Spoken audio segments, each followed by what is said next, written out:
So at the Libertarian Christian Institute, we want to talk to the best and brightest minds regarding all sorts of things. And we do this on our podcast, the Libertarian Christian Podcast. But we're going to do something new and talk about the COVID-19 virus and the relationship between what the state and federal governments and the people of the United States and how we're reacting. And so I have the best guy to talk about this is Mike Maharrey, and he has a new book out called The Constitution Owner's Manual. And so, of course, he's going to be the right guy to talk about the reaction in all the various states and local areas. So, Mike, I live in Pennsylvania. You live in Florida. Our governors have made different decisions in different ways. What do you make of sort of the reactions by all the different state governments? Yeah, it's really interesting to watch this. In some ways, it's federalism in action. And when I use the term federalism, I mean in the sense that each state has its own policy and its own sovereignty and its own way of doing things. We're seeing some of that. And then we're also seeing attempts by the federal government to kind of nationalize the response. So, we're seeing both sides of that coin. The federalism aspect is actually the way it's supposed to work. We should see different responses in different states because, quite frankly, the situation on the ground is different in different states. And I think as things move along, and of course they're moving very quickly, I think we'll see states that try things that don't work, maybe abandon those things and adopt things that are working in other places. So you can have that laboratory of experimentation. So I like that kind of decentralized aspect of it. And I would even like it to see it even more localized. The national response creeps me out a little bit, and I think goes beyond the powers of the federal government have been delegated. Yeah, I think when people think about what the government is allowed to tell them to do, you don't have to be a libertarian for you to sort of self-assess, well, what can they tell me to do? I mean, there is a line that everybody probably has, even the most leftist person probably has a line where, nope, the government can't tell me to do this. So when I read a headline that Kid Rock won't close his bar down because he says it's unconstitutional, and it's not the federal government trying to shut his bar down. Is he wrong? Is he right? Is it constitutional? No, I think that's, I mean, it doesn't really have anything to do with the Constitution when you really get down to it. Now, you can get into the arguments with the 14th Amendment and the incorporation of the Bill of Rights, and I don't really think we want to get into all of that nuance here in this short video. In short version, the federal government and the Bill of Rights is supposed to apply to the federal government. This is how it was originally intended. The Constitution created a government. The Bill of Rights restrains that government from action. Every state constitution also has a Bill of Rights that restrains what the states can do. So when we look at the actions of local or state actors, we really should look at the state constitution and say, does the state have this power, and not make everything a federal issue? Now, when it comes to anything that Trump's doing, then definitely the Bill of Rights comes into play. And with the federal constitution, the issue is really, does the federal government have that power delegated to it? If we look at Article 1, Section 8, or if we look in the powers of the executive branch, are these permissible actions by the federal government? The federal government has much less leeway than a state government in general. State constitutions are set up so that the state government can basically do anything that is not specifically prohibited. The federal constitution is the exact opposite. It can only do what is expressly authorized. Are state governors allowed to shut down their borders? Theoretically, they are, but then you get into the issue of interstate commerce, and I think in this day and age, practically speaking, that would not be something that or would be able to do. I think the federal courts would step in. I think James Madison might have had a different view on that, but you can look at what's theoretical and what's the reality, and the reality is no, the states aren't going to be able to shut down their borders. But you could conceivably have a local jurisdiction, say a county or a city, effectively close off. The state could do that for sure. So what about the people who decide they don't want to listen to the local government? And maybe it's just a matter of they just refuse. Maybe they don't even justify it on constitutional rights. They're just like, nope, I feel like I'm, within my rights to get in my car and drive somewhere. And maybe they're actually infected with the coronavirus. So what should be done? I mean, are they violating the non-aggression principle by knowingly leaving their home when they have a virus? They're certainly being jerks and not very good human beings. I mean, I think that's, Yeah. I think that's, and this case has actually happened in Kentucky. I can't remember what community it was in, but a guy was diagnosed and was told to self quarantine in his house. And he's like, no, I'm not doing it. I'm leaving my house if I want to. And ultimately what happened there was the sheriff surrounded his house and won't let him leave. And that's the practical reality. You can resist all you want to, but you have to remember who has the guns. And I think as Christians, there's a certain incumbency upon us to, if we're going to resist, we resist in ways that are not violent. So, Yeah. We can't call on him to shoot his way out, although some libertarians might justify that. But, I think the debate of whether or not knowingly going out and infecting other people with a potentially deadly disease is a violation of the NAP, I think that's an interesting discussion. I don't know the answer to that question. To me, I would lean towards yes.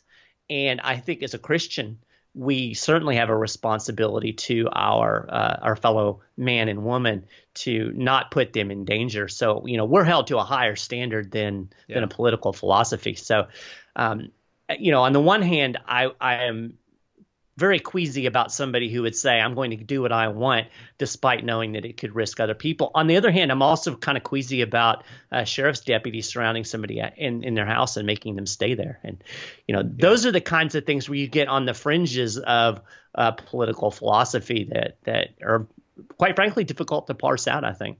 Yeah.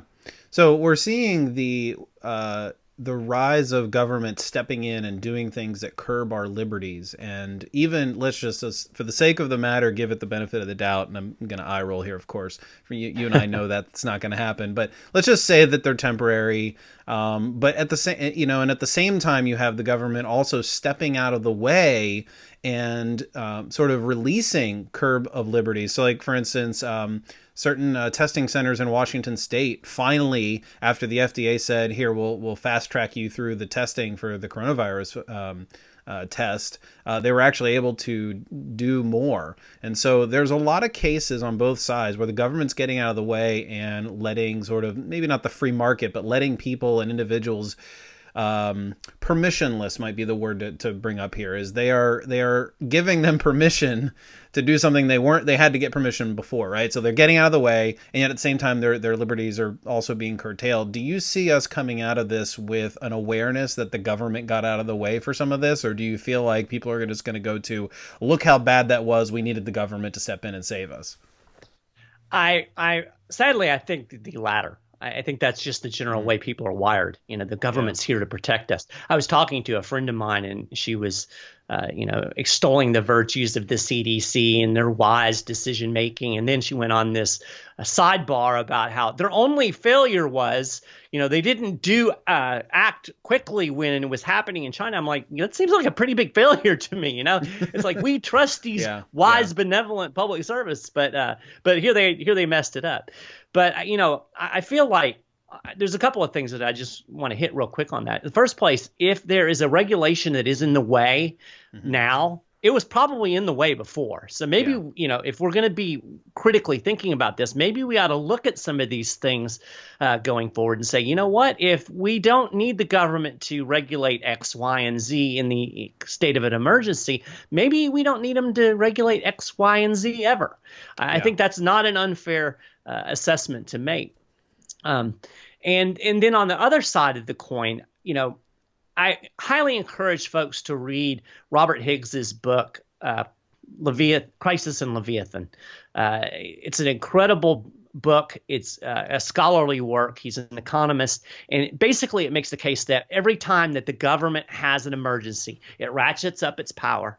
And then after the emergency, that power might ratchet down a little bit, but it'll never go back to where it was. Yeah. And then in the next crisis, it goes up and then it goes down. And you have this, he called it the ratchet effect. And ultimately, you end up with more and more government power and less liberty. Yeah. That's what we're going to see here. And that's really the thing.